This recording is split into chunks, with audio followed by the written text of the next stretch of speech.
This video is for educational purposes only. It's not intended to serve as medical advice or replace clinical judgment. The information presented reflects current literature and expert opinions, but may not apply to all patients or clinical scenarios. All medical decisions should be based on individual patient factors, institutional protocols, and professional discretion. Viewers are encouraged to consult their hospital guidelines, supervising physicians, or pain management experts before applying the concepts discussed. The creator assumes no liability for any outcome associated with the use or interpretation of this information. Welcome to another episode of Pain Reviews. I'm Bach, and today we're going to be diving into a drug that's making waves in perioperative medicine. That drug is methadone. Love it or fear it, methadone stands apart from the other opioids with its long half-life, NMDA antagonism, variable metabolism. In this quick session, we're going to be breaking down what you really need to know: pharmacokinetics, pharmacodynamics, how its metabolism is affected by ESRD or liver failure, and intraoperative dosing considerations, all in a way that's practical and clinically relevant. So if you've ever wondered how to use methadone safely in the OR, or if you should be using it at all, stick around. Let's talk about one of the most unique and frustrating aspects of methadone: its highly variable half-life. Unlike other opioids, which have relatively predictable elimination times, methadone can last anywhere from a few hours to multiple days, depending on the patient. Now, in a single dose, we typically see a half-life of around 20 to 36 hours, but for patients on chronic methadone therapy, the half-life can be considerable. Methadone is often thought of as a slow, long-acting opioid, but that applies mainly to its elimination half-life, not its onset. So when it's given intravenously, methadone has a rapid onset of action due to its quick equilibration between the plasma and the central nervous system. So its effect site equilibration half-life, which is the time it takes for a drug's concentration in the plasma to equilibrate with its concentration at the site of the drug effect. So for example, for methadone, it's going to be the brain, has been reported to be as quick as 4 minutes. So that means within minutes of IV administration, methadone starts to reach the CNS and exert its analgesic effects. So just remember that methadone doesn't act slowly, it just clears slowly. So when given IV, expect rapid central nervous system effects within minutes. But these effects last far longer than other opioids, depending on the dose that we administer. Now that we've covered some of methadone's pharmacokinetics, let's shift to its mechanism of action, which kind of distinguishes it from other opioids. So it's more than just a mu and delta opioid receptor agonist. It has multiple pharmacologic effects that contribute to its analgesic profile and offer potential advantages in the perioperative setting. One unique aspect of this medication is it can inhibit both the reuptake of serotonin and norepinephrine in the brain. And, we use antidepressants to accomplish some similar things in chronic pain. For example, duloxetine or venlafaxine. So we use those for neuropathic pain and mood stabilization. So that can contribute to its analgesic effects and potentially improve mood in the postoperative period. But it doesn't stop there. So methadone is also a potent NMDA receptor antagonist. So that's important because the NMDA receptor plays a key role in opioid tolerance, hyperalgesia, the development of chronic pain. So by blocking some of those receptors, methadone could slow the development of opioid tolerance. It could reduce, theoretically, opioid-induced hyperalgesia. It could potentially lower the risk of chronic post-surgical pain. And of course, last but not least, so methadone can bind to opioid receptors. It can bind to the mu-opioid receptor, leading to analgesia, but also some of the other side effects that can result from that, including respiratory depression. Methadone also binds to the delta opioid receptor. And I just briefly want to review what happens when an opioid binds to an opioid receptor. So for a nociceptor coming towards the spinal cord, when an opioid binds to the G protein coupled receptor, you have this internal component that blocks calcium influx into the cell. And calcium is important for binding to vesicles and releasing these excitatory neurotransmitters. In addition to that, it can hyperpolarize the neuron because it opens up potassium channels. It can hyperpolarize postsynaptic neurons by opening up potassium channels. In the central nervous system, it can activate the neurons in the periaqueductal gray. I should say it can inhibit inhibitory neurons to actually allow for these descending inhibitory neurons to have an effect and calm down nociceptive signaling inside the body. Methadone is hepatically metabolized by the CYP enzymes. Some of the big players are CYP2B6 and 3A4. And I think this is where some of the variability can come into play. So, there might be different pharmacogenetics for certain patients. There can be alleles where patients chew through the medication a little bit faster compared to those who are much slower to metabolize the drug.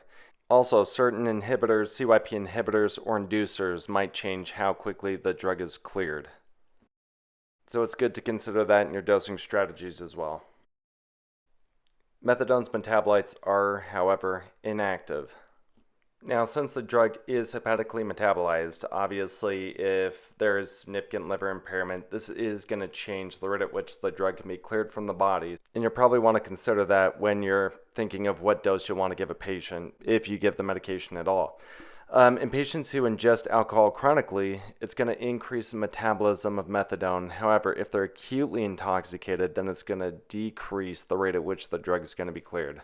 One of the great things about methadone is it's well tolerated in patients with renal impairment. And for the most part, you don't really have to adjust your dosing strategy based on renal dysfunction.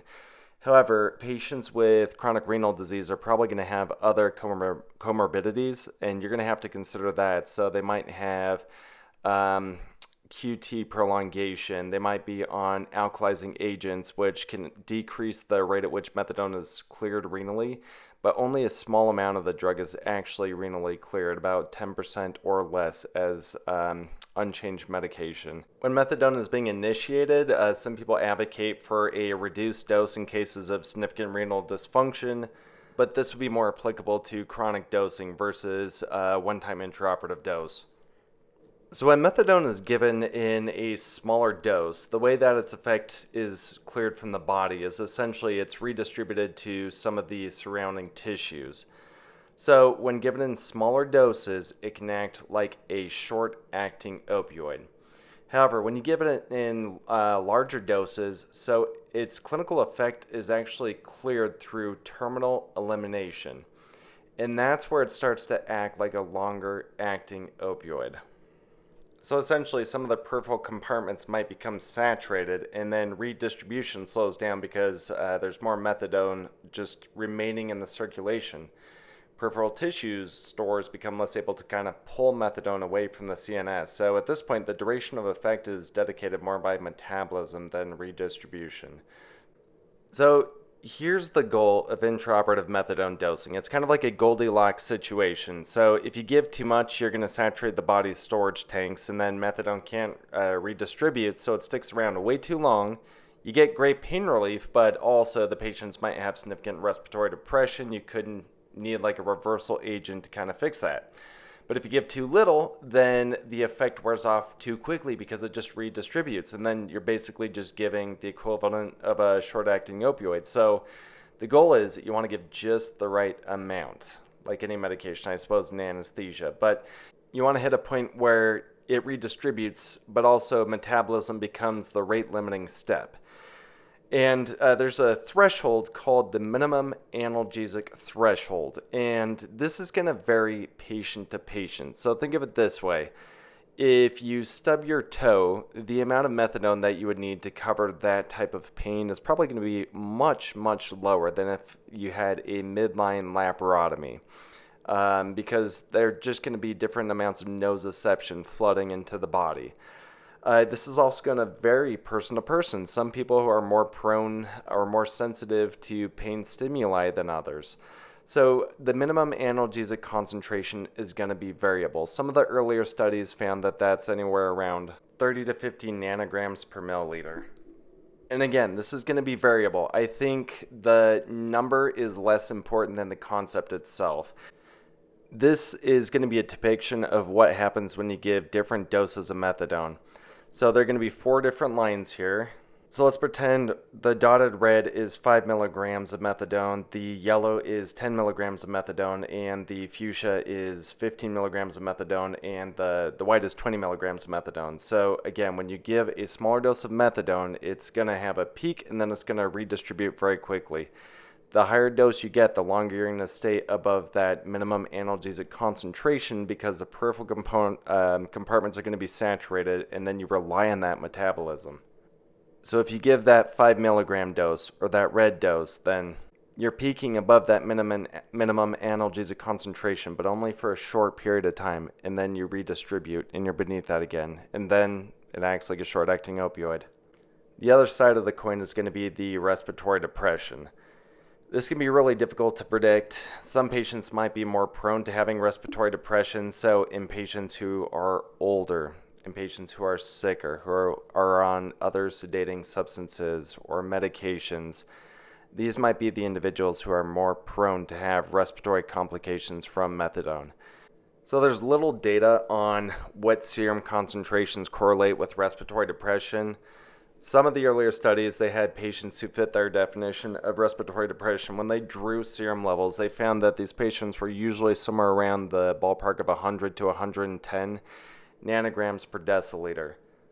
There have been studies that looked at the incidence of respiratory depression and hypoxemia in patients who have received intraoperative methadone. For instance, a study by Dunn et al. So these patients received somewhere around 0.1 to 0.2 milligrams per kilo of intraoperative methadone, plus or minus some hydromorphone if thought to be indicated. So the study had 1,478 patients in it. The mean administered dose was around 11 to 12 milligrams, so that's roughly 0.14 milligrams per kilo. And the way they defined respiratory depression was by a respiratory rate less than 8 breaths per minute. And they found that about 37% of patients fit this definition. They also looked at the rates of hypoxemia in their study. They had a pretty stringent definition, so that was basically an SpO2 less than 90%, or patients that required more than 2 liters per minute of O2 to keep their SATs greater than 96%. So about 80% of patients, or 1,180, fit that definition. They also found that about 2 to 3% of patients required administration of naloxone due to concerning hypoxemia or respiratory depression.